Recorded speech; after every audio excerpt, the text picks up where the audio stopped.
bezəsin, ruhu bezəsin.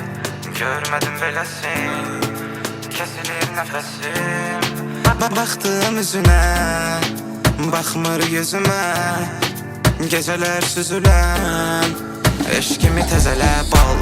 Gecələr sərxoş gezirəm mən, gecələr olmur mənə həmdəm. Səni tapdım, günəşim doğdu, uzaqdı artıq kədər və qəm. Yuxuma gir və yuxumu qarışdır, həyatın lüksu xeyli qarışıq. Gördüm həyatım mənlə barışmır, əzdim qürurumu sənlə barışdım. Ölürəm tənha gecələrdəm, gəzirəm onsuz yenə sərsəm. Sənsizlik yar boğur məni, sənsiz yəni mən nəfəssizəm. Yanında olmağa həvəsliyəm, məncə mən sənə əvəzsizəm. Mələyim, günəşim, ayım, tacım, mən sən sevirəm, səbəbliyəm.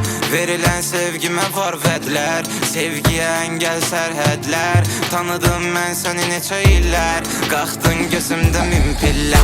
Gözləyirəm səni, gəl biz evlənək, sənin yanında mən sanki evdəyəm. Ələ-ələ, göz-gözə gözlüyüm səni, sən mənim ömrümdəki son sevgim. Gözləyirəm səni, gəl biz evlənək, sənin yanında mən sanki evdəyəm. Ələ-ələ, göz-gözə gözlüyüm səni, sən mənim ömrümdəki son sevgisən. Adam artıq böyüyüb nədir, mən sən sevirəm, sən sevmədin. Əllər başqa bir əllərə getmədi, tək sahibi sən gecəmin. Bilmədim necədir sənin sonun, yolun olmadı da heyif yolum. Sən yoxsan mənim içim donur, sən olmasan da bitsin oyun. Sən gülüm və bugün saadətim, qəlbimə etmisən sən ziyarəti. Deyirsən artıq addım at bebi, onda dinləsən nə qarəti.